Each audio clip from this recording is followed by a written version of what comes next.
রাজশাহীতে অনুষ্ঠিত হচ্ছে বিএনপির সমাবেশ। বিকাল ৩টা থেকে রাজশাহীর বাটার মোড়ে চলছে বিএনপির বিভাগীয় সমাবেশ। সেখান থেকে সরাসরি যুক্ত হচ্ছেন আমাদের সহকর্মী রায়হান ইসলাম।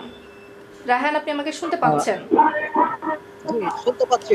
আমি আপনাকে শুনতে পাচ্ছি। রায়হান, আসলে আপনি আমাকে যেমনটি শুনছেন? বলছিলেন জি, রাজশাহীতে শুনতে বিএনপির পাচ্ছি। সমাবেশের সর্বশেষ পরিস্থিতি সম্পর্কে আমাদেরকে জানান।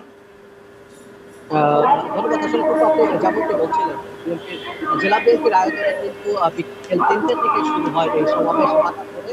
এবং ৩টার আগ থেকে আমরা দেখেছি যে বিভিন্ন জায়গা থেকে নেতাকর্মীরা কিন্তু দলে, দলে এসে এই সমাবেশে যোগ দিয়েছে। বিএনপির যারা নেতাকর্মী রয়েছেন তাদের দাবি দেশের যে আইন শৃঙ্খলা পরিস্থিতি সেটি কিন্তু আসলে আ আ নিয়ন্ত্রণে নেই প্রশাসনের এবং দ্রব্যমূল্যের ঊর্ধ্বগতি এবং সঠিক সময়ে অর্থাৎ দ্রুত কিন্তু জাতীয় নির্বাচন দেওয়ার জন্য মূলত তাদের এই সমাবেশ কিন্তু আসলে এই আয়োজন করা হয়েছে। নেতাকর্মীরা এখন মঞ্চে কিন্তু বক্তব্য দিচ্ছেন যারা রয়েছে ওখানকার স্থানীয় নেতাকর্মী ছাড়াও জেলার বিভিন্ন আ যারা নেতাকর্মী রয়েছে তারা যেমনটি আসলে বলছে তারা বলছে যে দেশে আইন শৃঙ্খলা পরিস্থিতি বর্তমানে যেটি আসলে ধারণ করছে সেটি আসলে খুবই খারাপ পর্যায়ে চলে যাচ্ছে এবং এই যে খারাপ পর্যায়ে সেটি যেন আসলে দ্রুত রোধ করা যায় এজন্যই তারা চাচ্ছে যে জাতীয় যে সংসদ নির্বাচন সেই নির্বাচন দেওয়ার জন্য কিন্তু তারা আহ্বান জানাচ্ছেন সরকারের প্রতি। আমরা একটু কথা বলবো যারা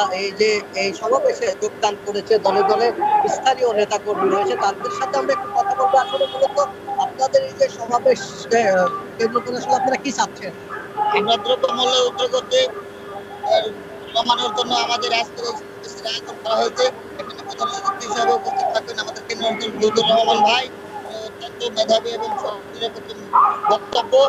আর আজকের এই সমাবেশের মাধ্যমে আমরা দ্রব্যমূল্য কমানোর জন্য ব্রিটিশ সরকারের যাবতীয় কিছু নিম্নমানের তৈরি করার জন্য আমাদের এই আজকের এই সমাবেশ। আসলে